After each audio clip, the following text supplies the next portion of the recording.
game was give the football away until this moment. Alexander does an awesome job of punching that ball away, and all of a sudden you're like, man, this game should be over, but the Saints have some life. Yeah, they did, and they would take advantage of it. Here's another good moment from Hill on a great play by the tight end, Jared Cook. Yeah, he just gives Jared Cook a chance, right? Just give him a ball that he can kind of outreach that linebacker for. Huge touchdown.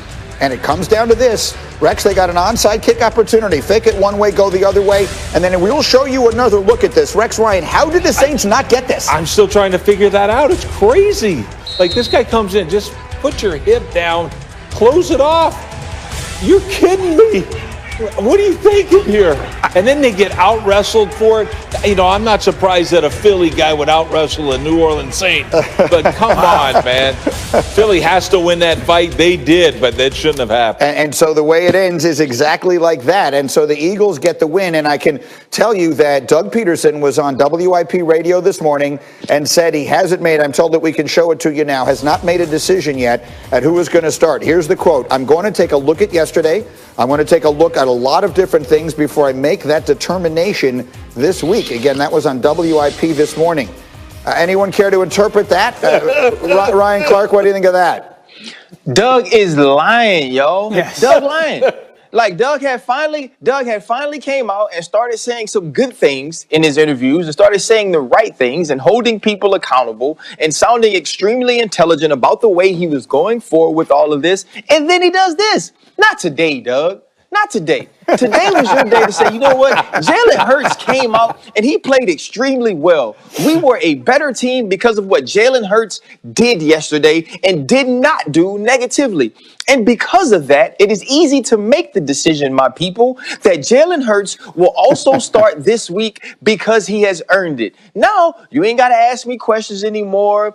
Fletcher Cox and Miles Sanders don't have to come out and talk about how much of support they are of Carson Wentz because they beat the Saints, a team they weren't supposed to beat, a team they most certainly would have not beaten if Carson Wentz was the quarterback.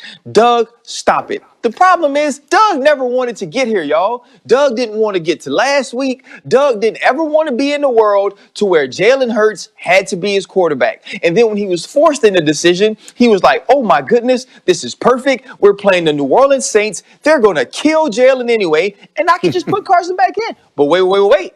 There's more. That didn't happen. And now that hasn't happened, Dougie doesn't know how to handle it. So here it is. I'm Doug Pederson. You are the world.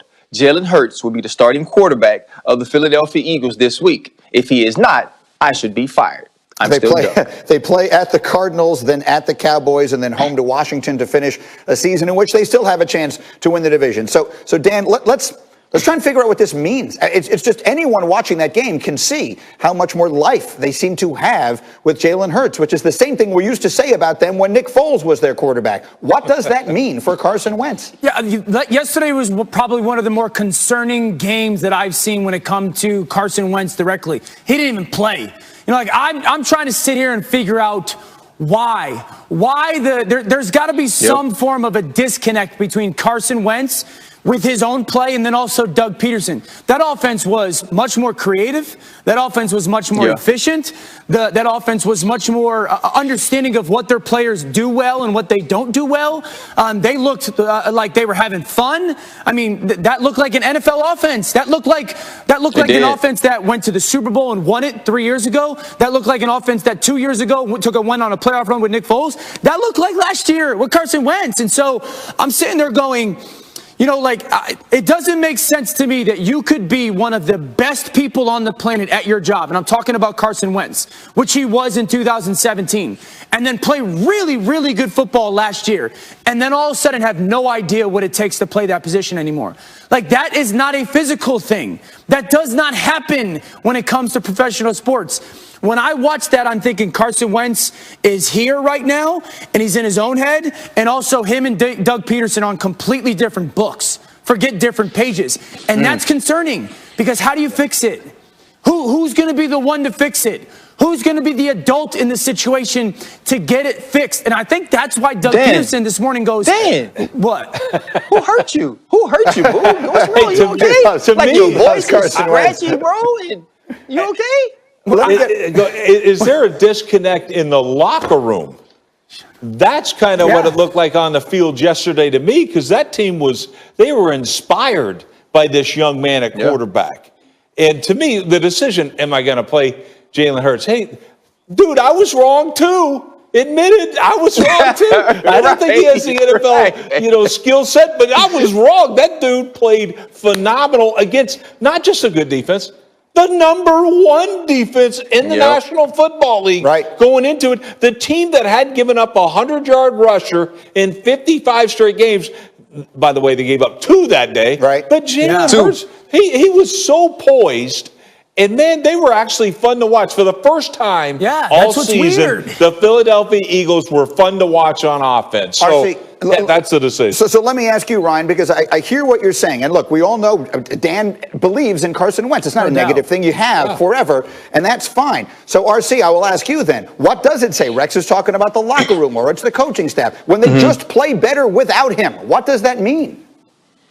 I mean, it says things that you never want to assume. You never want to assume that a guy doesn't have the locker room, or that the locker room doesn't support him in his play, especially a dude to me who actually seems like a great guy in Carson Wentz. But when you look at this team, when you look at the energy that this team has, when you look at the belief that everyone has, when you look at the level of play of the entire team, when Carson Wentz isn't on the field, it's starting to be undeniable. It's starting to be more or less addition by subtraction when who your most talented player isn't on the field. And that makes absolutely no sense. And so you have to think like Rex and say there is some disconnect somewhere, whether it's Doug Pederson and Carson Wentz, whether it was Frank Wright who actually had that type of relationship with Carson and not Doug. Whatever it is, there's something amiss with this team when Carson Wentz is on the field and when he isn't.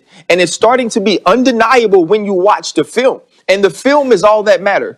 The wins and losses are all that matters. And if another guy gives you a better chance to win, he has to be your quarterback. And right now, that guy is Jalen Hurts. You made the mistake once with Nick Foles, it seems. Don't do it twice.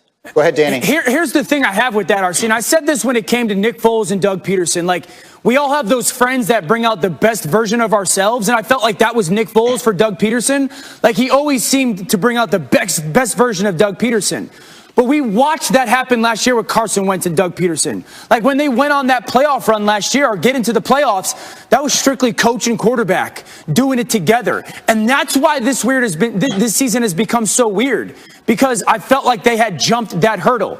And that's why I sit here and I go, there's something that we don't know going on in that building with that quarterback that we just are unaware of. At the end of the day, this is Jalen Hurts' job right now. He was fantastic yesterday, and he was the difference maker for that football team. Yeah, I'm just reading the words on the screen. I'm going to look at a lot of different things before I make that determination. If one of them is the